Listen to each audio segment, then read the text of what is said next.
चलो ध्यान दो इधर। पिछले क्लास में कुछ दिया गया था होमवर्क, कुछ होमवर्क नहीं था। लास्ट में क्या बताए थे? Relation between molarity and mole fraction. वहां पर याद कीजिए, आपको ये रिलेशन मिला था। मोल फ्रैक्शन ऑफ सॉल्यूट बराबर होता है मोललिटी बटे मोललिटी प्लस 55 दशमलव। और इसके बारे में एक इम्पॉर्टेंट बात आपको बताया गया था। पहले तो मुंह बंद कर लीजिए आप लोग अपना अपना, क्योंकि अब दिख गए तो पीट देंगे। अब रोज का रोज ही हम मंच बढ़ा के बोलेंगे नहीं कि शांत हो जाइए, आपको अपने आप समझ लेना चाहिए। पिटाइएगा तो समय मत कहिएगा कि काहे पीट दिए। मोल फ्रैक्शन ऑफ सॉल्यूट बराबर होता है मोललिटी बाई मोललिटी प्लस 55.5, लेकिन यह फॉर्मूला सिर्फ वैलिड तब है जब सॉल्वेंट वाटर हो। और 95% केस में आपको सॉल्वेंट वाटर ही मिलेगा। इसीलिए आप इस फॉर्मूला को जरूर ध्यान में रखिएगा, इसकी आपको ज़रूरत काफ़ी ज़्यादा पड़ने वाली है आगे चल के। अब अगला और ये लास्ट प्रॉपर्टीज है कंसंट्रेशन यूनिट, जिसको हम लोग बोलते हैं पीपीएम। इसको हिंदी में कहा जाता है पार्ट्स पर मिलियन। पार्ट्स प्रति मिलियन इसको हिंदी में बोलते हैं, पार्ट्स प्रति मिलियन।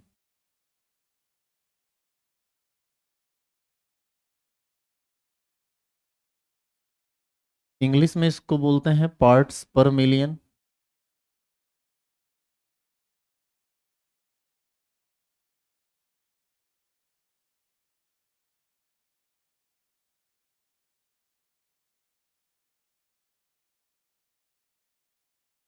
अच्छा पहले ये बताओ, 1 मिलियन में कितना ग्राम होता है पता है? 1 मिलियन ग्राम कितना होगा पता है तुमको? 1 मिलियन कितना होता है? मिलियन जो है ना, एक संख्या का मात्रक है।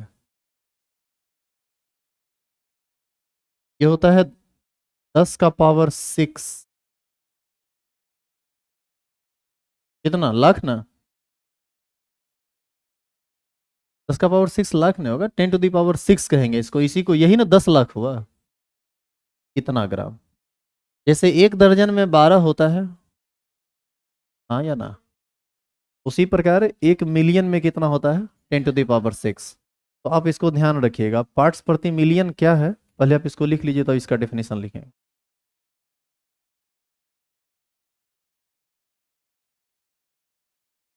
मिलियन का स्पेलिंग गलत है क्या? ये मिलियन ऐसे होना चाहिए।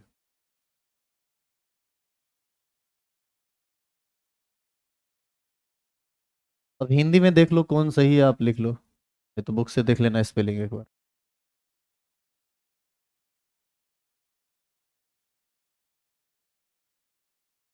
यही सही लग रहा है।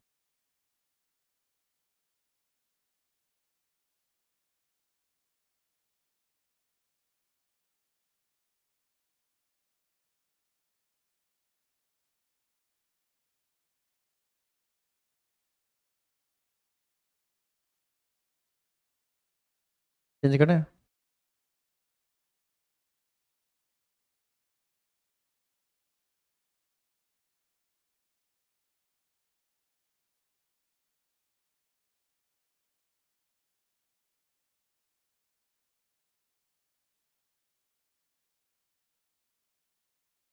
लिखिए, 1 मिलियन ग्राम विलियन में उपस्थित, परिभाषा लिखा रहे हैं पार्ट्स प्रति मिलियन की।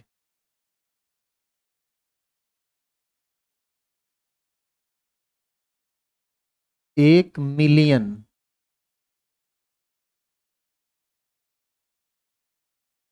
ग्राम विलियन। अब बताओ, 1 मिलियन ग्राम विलियन का मतलब कितना ग्राम विलियन? इसी को लिख सकते हैं 10 टू द पावर 6 ग्राम विलियन।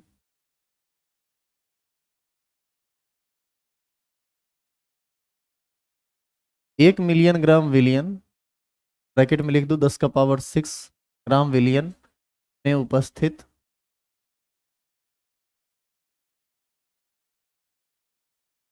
में उपस्थित विलय के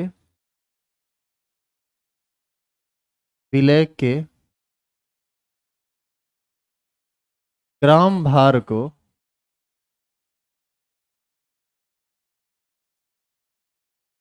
विलय के ग्राम भार को पीपीएम कहते हैं। अच्छा, यहाँ शॉर्टकट में लिखे थे कि नहीं? वहाँ पीछे लिखे हैं आप, यहाँ नहीं लिखे हैं। इसको शॉर्टली क्या हम लोग बोलते हैं? पीपीएम, पार्ट्स पर मिलियन। भार को पीपीएम कहते हैं।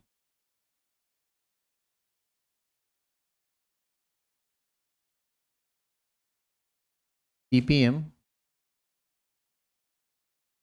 कहते हैं। देखो, जहां यदि कहीं पर लिखा हुआ है, पहले समझिएगा इसको, यदि कहीं पर लिखा हुआ है 7 पीपीएम फ्लोरीन, यदि ऐसा कहीं लिखा हुआ है तो इसका मतलब क्या है आपको ये समझना है।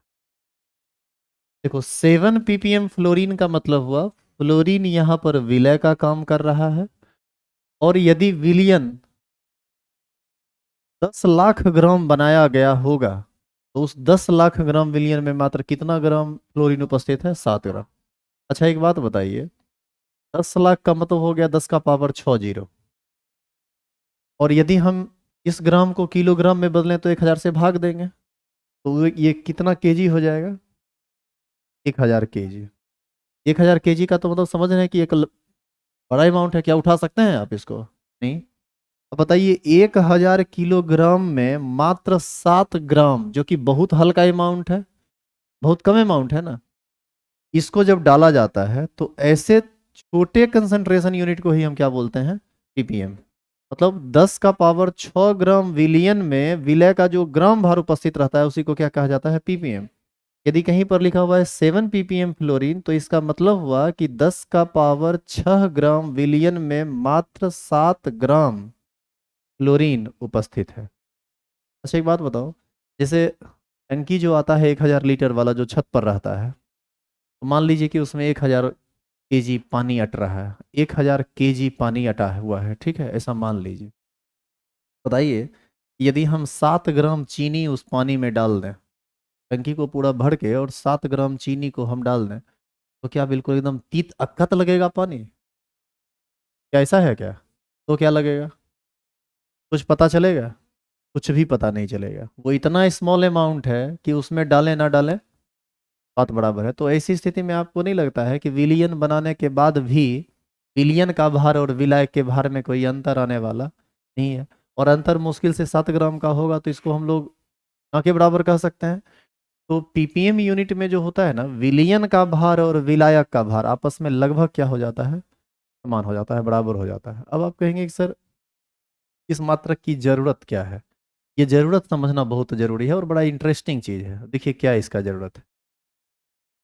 यदि किसी सब्सटेंस में किसी सॉल्यूट की मात्रा बहुत कम जरूरत होती है, तो उसके जगह पर हम लोग पीपीएम का यूज करते हैं। जैसे मान लीजिए कि आदमी सोना खरीदने जाएगा और कहेगा, दुकानदार को कहेगा कि एक काम कीजिए, 2 क्विंटल सोना दे दीजिए। तो क्या नॉर्मल का है, 2 क्विंटल सोना दे दीजिए, तो पहले तो मुंह देखेगा कि क्या बोल रहा है। उसके बाद ये सोचेगा कि पहले पूछेगा कि विराट कोहली के खानदान से है क्या, या सचिन तेंदुलकर, मतलब जो धनी आदमी होगा वही ना 2 क्विंटल 3 क्विंटल सोना जाके खरीदेगा। तो जनरली एक आम आदमी क्या जाएगा क्विंटल में सोना खरीदने के लिए? नहीं जाएगा। तो हर चीज का जरूरत होता है, वहां पर जाएगा ग्राम में खरीदने के लिए, मिलीग्राम में खरीदने के लिए, हाँ या ना? क्योंकि महंगा है सोना। तो इसीलिए तो हर हर यूनिट का अपना एक जरूरत है। और देखिए इसका क्या जरूरत है। क्लोरीन एक हाईली पॉइजनस गैस होता है। यदि इस क्लोरीन को 250-500 ml यदि यहाँ पर इस एटमॉस्फेयर में डाल दिया जाए, तो इतना आदमी को गिराने में बहुत ज़्यादा समय उसको नहीं लगेगा, जान मार देगा तुम्हारा। वो गैस पॉइजनस होता है, जहरीला गैस होता है, विषैला गैस होता है। अब देखिए, 10 का पावर 6 ग्राम कोलगेट बना लिया। कोलगेट, सब कोलगेट में फ्लोरीन रहता है, सब कोलगेट, जितना कोलगेट आप ब्रश करते हैं ना, सब में फ्लोरीन रहता है। और आप देखिएगा क्लोजअप वगैरह या सेंसोडाइन या जो भी होता है उसमें लिखा हुआ रहता है, ये बात लिखा हुआ रहता है 7 ppm फ्लोरीन। आज तक तुमने उतना गौर किया होगा।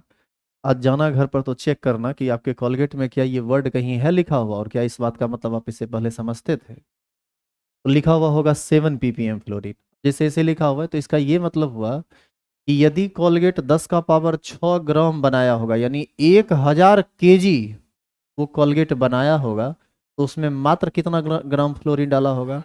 7 ग्राम, और उसको बढ़िया से मिला के पैक करके दे दिया। अब ये फ्लोरीन का क्या काम है वो समझिए। रात में खाना खाते हैं आप, ढंग से कुल्ला नहीं करते हैं, तो खाना का कुछ कुछ कण जो है दांत में फंसा हुआ रह जाता है, कीड़ा मकोड़ा दांत में पड़ते रहता है, तो सुबह उठ के कहा जाता है कि ब्रश कर लीजिए। ब्रश इसलिए किया करते हैं कि मुंह साफ रहे। वैसी स्थिति में दांत में जो कीड़ा मकोड़ा जीवाणु विषाणु सब पनप रहा है, वो सब उस सब को ये फ्लोरीन क्या करता है? मार देता है, नष्ट कर देता है। अब मुंह धोए मान लीजिए, फ्रेश हो गए, फिर कोई टेंशन नहीं है, लगेगा कि हाँ खुल के अब हंस सकते हैं, नहीं तो मुंह हंसने में भी डर लगता है कहीं मुंह महक ना जाए। ये सब दिक्कत रहता है कुछ लोगों के साथ, तो 8-10 दिन में एक दिन ब्रश करते हैं। अब मेरा मुंह नहीं देखो, देख रहा है, तो लग रहा है तुमको कि 7 दिन में एक दिन करते हो। हाँ सर, ऐसा लग रहा है। अब सुनिए, तो ये फ्लोरीन की मात्रा कम है। अब देखो वहां पर फ्लोरीन की मात्रा यदि अत्यधिक दे दी जाएगी, कॉलगेट करते वक्त इसका कुछ अंश पेट में चला जाता है। आप कहेंगे कि ये पेट में कैसे चला जाता है? ये एक गैसियस सब्सटेंस है। फ्लोरीन एक गैसियस सब्सटेंस है, ये इसका एक तरह से समझिए ना कि अच्छा एक बात बताइए कि जब आप कोई भी कॉलगेट जो हाईली सेंसिटिव होता है जब आप करते हैं, तो आपको ऐसा नहीं लगता है कि वो अंदर तक उसका स्मेल जा रहा है, ऐसा फील करते होंगे? तो ऐसी स्थिति में जैसे कॉलगेट करने के बाद तुरंत खाना खाइए तो खाना का सही स्वाद आपको नहीं आएगा। आधा घंटा 1 घंटा के बाद जाके क्लियर हो पाता है, या जो भी टाइम लगे उसमें। तो अब बताइए कि ये 7 ग्राम मात्र फ्लोरीन 1000 kg कॉलगेट बनाया तो दांत का कीड़ा साफ कर दिया, कहीं गलती से 700 ग्राम फ्लोरीन उसमें डाल देगा, जानते हो क्या होगा? दांत साफ करने के लायक नहीं रहोगे कभी, फिर जान चला जाएगा, मर जाओगे। फ्लोरीन की अत्यधिक मात्रा यदि गलती से आपके पेट में चली गई या इसका गैसियस सब्सटेंस आपके अंदर चला गया, तो आपको मार देगा वो। और नहीं भी मारेगा तो आपको बीमार तो कर ही देगा। बताइए कि बीमारी से दूर रहने के लिए हम कॉलगेट करते हैं कि बीमारी के पास जाने के लिए यूज करते हैं? तो बस यही बात है, वहां पर बहुत स्मॉल अमाउंट में फ्लोरीन की जरूरत पड़ती है, इसीलिए ये एक छोटा सा मात्रक बनाया गया है। तो हम ये कह सकते हैं कि सांद्रण का ये सबसे छोटा मात्रक है। मतलब कंसंट्रेशन जब बहुत कम रहता है तब हम किसका यूज करते हैं? पीपीएम का यूज करते हैं। क्लियर है ये? तो एग्जाम्पल में लिखिए तो 7 ppm फ्लोरीन, इसका मतलब,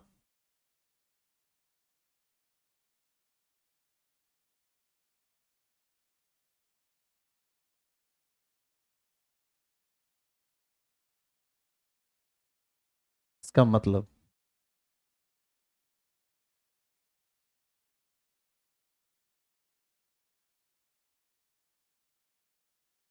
क्या है? इसका मतलब, इसका मतलब क्या है बताइए? इसका मतलब 10 का पावर 6 ग्राम विलियन में, लिखो 10 का पावर 6 ग्राम विलियन में 7 ग्राम फ्लोरीन उपस्थित है। इसका मतलब क्या, नीचे में लिखिए 10 का पावर 6 ग्राम। 10 का पावर 6 का मतलब हुआ 10 लाख ग्राम। 10 का पावर 6 ग्राम विलियन में, विलियन में 7 ग्राम क्लोरीन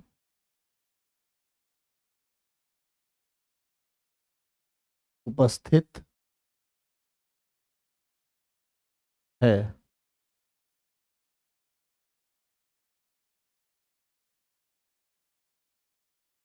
क्लियर है? अच्छा, पीपीएम के केस में हम कह सकते हैं कि विलियन का भार लगभग विलायक के भार के बराबर होता है। लिखिए नीचे रो देके, पीपीएम यूनिट में, पीपीएम यूनिट या पीपीएम मात्रक कह सकते हैं आप। पीपीएम यूनिट में,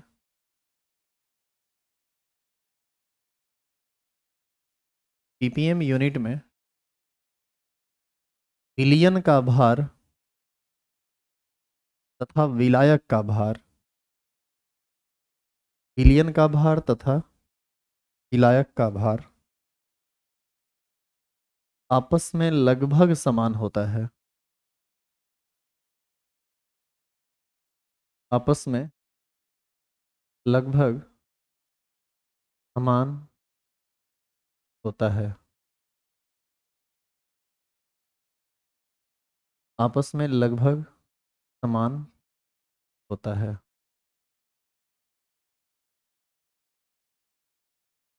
यहाँ तक कोई दिक्कत नहीं है।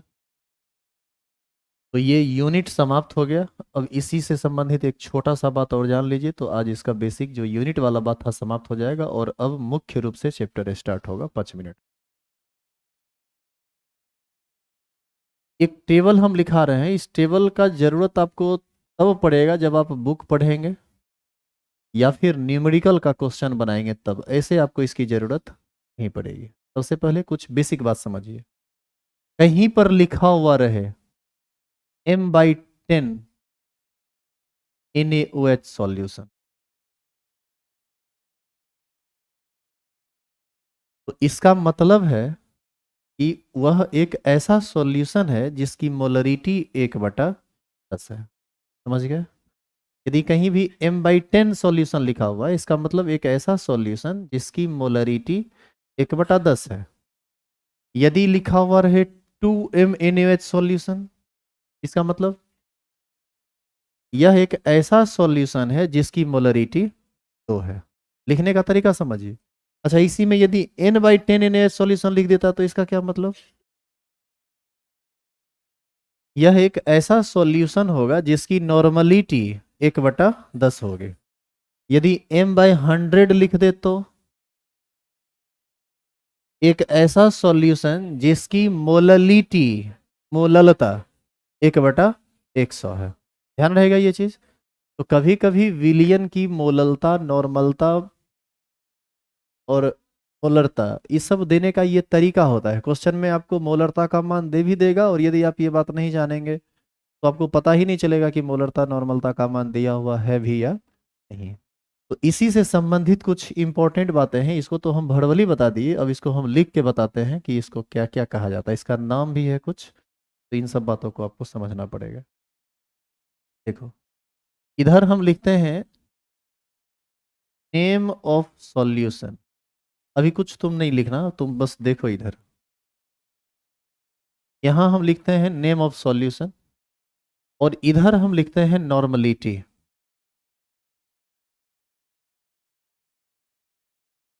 और इसका हिंदी और इंग्लिश समान होता है, तो इसमें हम कुछ हिंदी में नहीं लिखने वाले हैं, इंग्लिश में ही लिखते हैं, क्योंकि हिंदी इंग्लिश सब दोनों एक ही तरह से चलता है। जैसे देखो, यदि कहीं पर लिखा हुआ रहे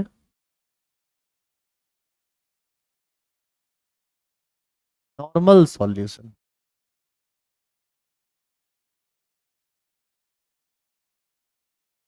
नॉर्मल सॉल्यूशन, कहीं भी यदि नॉर्मल सॉल्यूशन लिखा हुआ है तो आप तुरंत समझ जाइए कि एक ऐसे सॉल्यूशन की बात हो रही है जिसका नॉर्मलिटी कितना है, 1। कहीं भी नॉर्मल सॉल्यूशन लिखा हुआ है रहे तो क्या समझेंगे? एक ऐसा सॉल्यूशन जिसकी नॉर्मलिटी 1 होती है। इसी में कभी कभी रहता है semi normal solution. Semi normal, semi का मतलब क्या होता है पता है? आधा, 1/2। तो ऐसी स्थिति में सेमी नॉर्मल जब कह दे तो आप उसको समझिए n/2। और n/2 का तो अभी तुरंत मतलब समझाए थे। बताइए नॉर्मलिटी कितना? तो आप चाहे तो n/2 लिख दीजिए या और करके कह दीजिए नॉर्मलिटी कितना, 1/2। समझ में आया? तो कहीं भी ये वर्ड सेमी नॉर्मल लिखा हुआ मिले तो समझ जाइए एक ऐसा विलियन जिसकी नॉर्मलता 1/2 है। समझ गए? यहां से एक तीसरा होता है deci normal solution. Deci normal solution, यह एक ऐसा सॉल्यूशन होता है जिसकी नॉर्मलिटी n/10 होती है। और n/10 का मतलब तो आप समझ ही रहे हैं। तो n/10 को ही हम और करके लिख सकते हैं नॉर्मलिटी इज इक्वल टू 1/10। इसमें भी दो बात और है, पहले इस तीन को नोट कीजिए। तो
कहीं भी वर्ड में आपको दिक्कत हो तो बताइएगा। चेंज करें क्या अब? इसी में एक होता है centi normal solution, centi normal deci के बाद आता है ना सेंटी।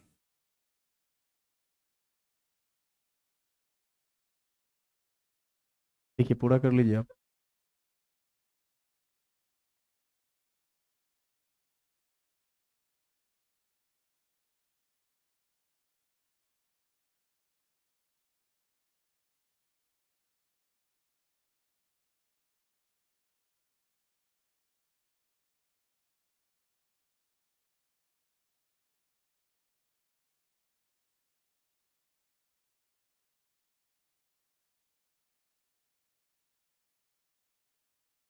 फेरा चमकाने के फेरा में आँख खराब हो जाए। का नाम है एस्नो, इसका नाम है पाउडर। बहुत अंतर आ जाता है इस दो लाइट से, लेकिन आँख को देगा ये खत्म कर धीरे धीरे, क्योंकि रोज का रोज काम होता है।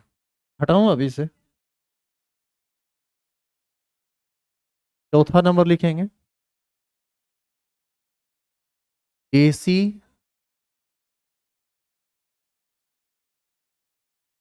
हाँ ठीक है। Centi normal solution. इसका मतलब होता है एक ऐसा सॉल्यूशन जिसकी नॉर्मलिटी 1/100 हो, या इसी को हम क्या लिख सकते हैं, नॉर्मलिटी इज इक्वल टू 1/100। और इसी में लास्ट होता है नीली नॉर्मल सॉल्यूशन।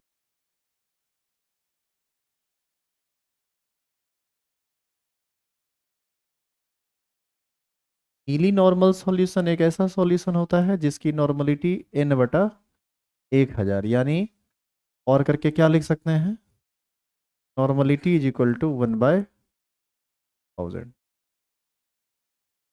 तो कुल कितना बात याद रखना है इसमें? 5। पहला नॉर्मल सॉल्यूशन, नॉर्मलता 1। दूसरा एसी सेमी नॉर्मल सॉल्यूशन जिसमें नॉर्मलता 1/2। एसी नॉर्मल सॉल्यूशन नॉर्मलता 1/10। एंटी नॉर्मल सॉल्यूशन नॉर्मलता 1/100।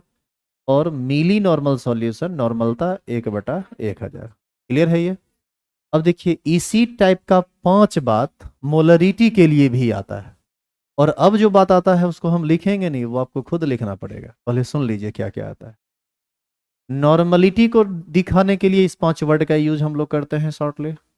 और मोलरिटी को दिखाने के लिए हम लोग यूज करते हैं molar solution, semi molar solution, एसी molar solution, centi molar solution और मिली मोलर सॉल्यूशन। तो इधर क्या क्या अंतर आएगा? हर बार मोलरिटी ना चेंज होगा, molarity 1, molarity 1/2, molarity 1/10, molarity 1/100, molarity 1/1000। तो इसी कड़ी में अब आप मोलरिटी के लिए लिखेंगे, लिखेंगे फॉर मोलरिटी।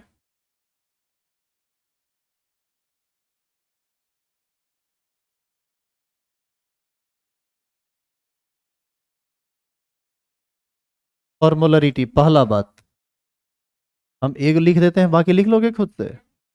यदि लिख दिया जाए मोलर सॉल्यूशन तो इसका हमेशा मतलब आप समझेंगे मोलरता कितना, मोलरता का मान 1। चलो फटाफट दूसरा तीसरा चौथा पांचवा अपने से लिखो तो। दूसरा होगा सेमी मोलर सॉल्यूशन।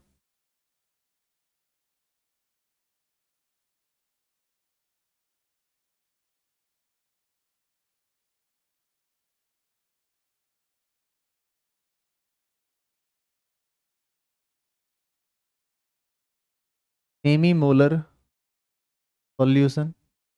बताओ भाई मोलरिटी कितना, 1/2 न रे? या इसी को हम और करके क्या लिख सकते हैं, m/2। केमिस्ट्री की भाषा है, इसको आप पकड़िए। ये बात सिर्फ इस चैप्टर में नहीं, आगे कई चैप्टर में आपको लिखा हुआ मिलेगा। आपको बाद में समझ में ही नहीं आएगा कि क्या लिखा हुआ है। जैसे देखिए क्या लिखा हुआ मिलता है आपको, यहाँ लिखा हुआ ऐसे मिलेगा m/2 H2SO4 सॉल्यूशन। पता है आपको इसमें क्या क्या दे दिया है? इसमें आपको बता रहा है कि सॉल्यूट H2SO4 है और एक ऐसा सॉल्यूशन है जिसकी मोलरिटी 1/2 है। तो ये आपको समझना पड़ेगा, नहीं तो फिर आप गलत हो जाएंगे। इसको पूरा कर लीजिए ना खुद से। हो गया। हम एक बार बोल देते हैं, आप मिला लीजिए। Molar solution, molarity 1।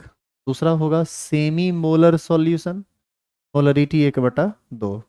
तीसरा आपको लिखना था देसी मोलर सॉल्यूशन। लिखिए, यदि नहीं लिखे हैं तो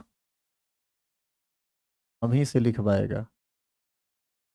देसी मोलर, हर बार इस बार अंत में अब क्या आएगा, मोलर। वहां था नॉर्मल, इस बार मोलर। ये मोलरिटी हो जाएगा 1/10। या इसी को हम और करके क्या लिख सकते हैं, m/10। इसके बाद क्या होगा बताओ, सेंटीमोलर। ठीक है, सेंटीमोलर सॉल्यूशन, मोलरिटी कितना, 1/100। या इसी को हम चाहें तो m/100 लिख सकते हैं। और लास्ट क्या होगा, मिली मोलर सॉल्यूशन। ये मोलरिटी कितना, 1/1000। इसी को हम लिख सकते हैं m/1000। अब लिखेंगे फॉर्मोललिटी, और ये लास्ट है।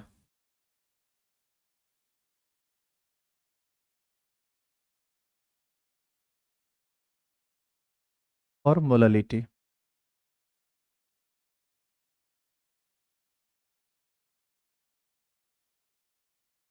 चेंज कर दूं। देखो, नॉर्मलिटी के लिए हम लोग नॉर्मल वर्ड यूज कर रहे थे, मोलरिटी के लिए मोलर यूज कर रहे थे, और अब मोललिटी के लिए क्या यूज करेंगे, मोलल, MOLAL।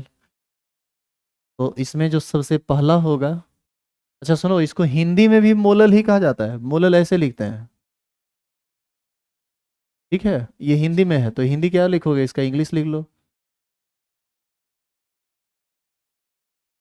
Molal solution. अब मतलब बताओ, एक ऐसा सॉल्यूशन जिसकी मोललिटी 1 हो। दूसरा क्या होगा, हाँ, सेमी सेमी मोलल सॉल्यूशन, एक ऐसा सॉल्यूशन जिसकी मोललिटी 1/2 हो। 1/10 नहीं होगा ना इसमें, देसी में 1/10 होता है। देसी मोलल, धड़फड़ाइए नहीं, एकदम आराम से पेशेंस रख के पढ़िए। केमिस्ट्री ईयर ऐसे नहीं समझोगे, केमिस्ट्री ईयर में जनरली उन लोगों को परेशानी हो जाता है जो छटपटाते हैं। एकदम धैर्य से और दिमाग लगा के पढ़िए, तब इसको समझ पाइएगा। बहुत फील करने का सब्जेक्ट है ये। ना सब लोग इसको पढ़ा पाते हैं, ना लोग सब लोग समझ पाते हैं, पढ़ पाते हैं। m/1/10। तो टीचर यही बोलते हैं, टीचर जो बोलते हैं वो गलत नहीं बोलते हैं। अगला है सेंटीमोलल सॉल्यूशन। नहीं, ये बात सही है, केमिस्ट्री थोड़ा अटपटांग सब्जेक्ट है। तो आप यदि ढंग से नहीं देखोगे, यदि सीरियसली नहीं पढ़ोगे, तो कुछ हो समझ में नहीं आएगा। भारी लगता है थोड़ा ये। मिली, और ये नहीं विश्वास है तो बस हो गया, ये बेसिक आज समाप्त है। इस चैप्टर का बेसिक समाप्त है। अब देखिए ना कैसन कैसन टॉपिक स्टार्ट होगा। 1/1000। इसी को हम क्या लिख सकते थे, m/2 ना। और करके इसको हम m/2 लिख सकते हैं। इसको क्या लिख सकते हैं, m/10। इसको लिख सकते हैं m/100। और इसको और करके लिख सकते हैं m/1000। अब आप केमिस्ट्री की दुकान, नहीं खोल तो बहुत पहले दिए थे, केमिस्ट्री की दुकान तो 10 दिन पहले खोला था। अब चला सकते हैं, दुकान चला सकते हैं। अब आपको बटखरा का ज्ञान जो है ना, हो गया। जैसे चीनी खरीदने के लिए कोई आदमी जाएगा, कहेगा 5 kg चीनी दीजिए, तो दुकानदार को केजी का आइडिया होगा तब ना 5 kg चीनी आपको देगा। अब मान लो 5 kg की जगह 50 kg दे दिया, तो तुम चुपचाप अपना लेके चले आओगे, ठीक है। अब मान लो 5 kg की जगह 50 ग्राम दे दिया, लतिया दोगे। तो ऐसी स्थिति में तो दोनों ही स्थिति में ना परेशानी है उसको, सही तरह से चलाने के लिए तो उसको यूनिट समझना पड़ेगा। अभी आप उस हर एक यूनिट को पढ़ लिए हैं जिसका जरूरत आपको हर एक चैप्टर में पड़ेगा, कहीं ना कहीं ये जो बात अभी आप पढ़े ना सॉल्यूशन चैप्टर का, ये सब चैप्टर में आता है, और इसीलिए हम दूसरा चैप्टर को ही पहला चैप्टर के रूप में पढ़ाते हैं, क्योंकि ये सब यदि क्लियर रहेगा ना तो बाकी किसी भी चैप्टर को बहुत इजीली तुम डील कर सकते हो। चलिए अब हम लोग यहां से स्टार्ट करते हैं सॉल्यूशन।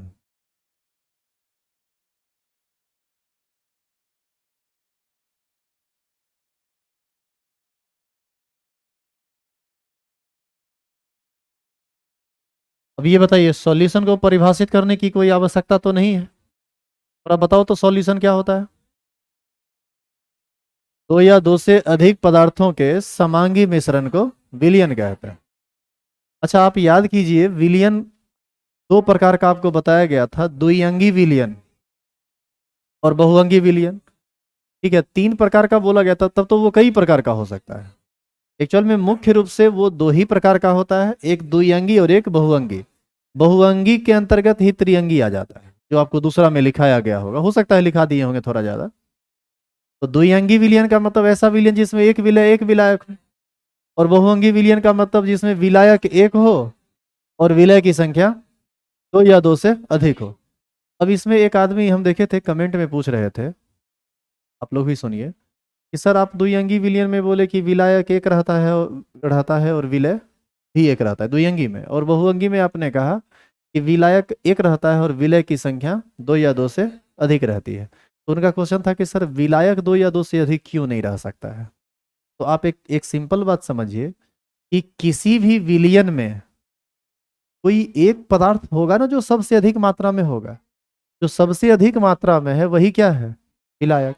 और बाकी चीज कम कम मात्रा में रहेगी। तो सबसे अधिक मात्रा तो किसी एक की हो सकती है। यहां से यदि यहां हम बैठे लोगों से बात करें और पूछें कि यहां सबसे लंबा कौन है, तो सबसे लंबा तो कोई एक ही होगा, एक तरफ से सब सबसे लंबा होगा। जब हम सबसे लंबा की बात करें तो कोई यूनिक एक होगा ना, तो वही बात है, जो सबसे अधिक मात्रा में है तो वही विलायक है। तो विलाय की संख्या हमेशा एक होती है, विलय की संख्या दो या दो से अधिक हो सकती है। अब मान लीजिए कि पानी है 600 ग्राम और उसमें इथेनॉल है 500 ग्राम, तो ऐसी स्थिति में पानी को हम सॉल्वेंट मानेंगे और इथेनॉल इथेनॉल इथेनॉल को सॉल्यूट मानेंगे। अब आप कहेंगे कि सर तनीय मनित अंतर है, इसी को मान लीजिए विलायक। जबरदस्ती का कोई मतलब है? तुम उठा के पिन लो, इथेनॉल दारू। नहीं समझा रहे? समझना चाहिए। हाँ ललका देख रहा है, ललका। सुनिए अब आगे की बात। तो हम विलियन का प्रकार देखे थे। अच्छा वो प्रकार किस आधार पर था? अवयवी कणों की संख्या के आधार पर, कि उसमें कै गो अवयव है, दो गो अवयव द्विअंगी, तीन गो अवयव त्रिअंगी, यही ना बोल रहे थे। एक बार फिर से हम विलियन का क्लासिफिकेशन करेंगे, और इस बार विलियन का क्लासिफिकेशन करेंगे on the basis of physical state of solute and solvent, यानी विलय और विलायक के भौतिक अवस्था के आधार पर विलियन के प्रकार। तो आप फिर से हेडिंग डालिए और नीचे लिखिए एरो देके, मतलब चैप्टर अब डीपली स्टार्ट हुआ है, यहाँ से अब कंसेप्चुअल चीज सब आ जाएगा, जितना चीज आप पीछे पढ़े हैं सबका जरूरत पड़ेगा। इसीलिए जो लोग नहीं अभी तक पढ़े हैं पीछे वाला क्लास सब देख लीजिए। लिखेंगे, ये लिख लिए क्या? लिखेंगे विलय तथा विलायक के भौतिक अवस्था के आधार पर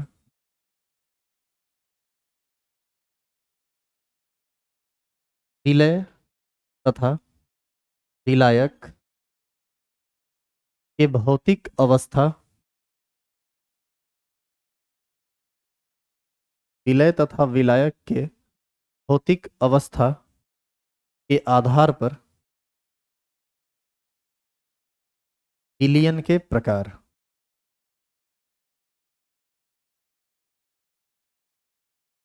के आधार पर विलयन के प्रकार हो गया, लिख लीजिए। यानी ये इस आधार पर विलयन 7 प्रकार का होता है, लेकिन आप बुक में देखेंगे ना तो वहां पर वो 9 प्रकार लिखता है, और हम भी आपको बताएंगे 9 प्रकार, लेकिन होता कितना प्रकार का है? 7 प्रकार का। लेकिन इस सब को डिटेल में हम तभी समझा सकते हैं जब हमारे पास टाइम हो, और टाइम आज नहीं है, इसको हम कल देखेंगे।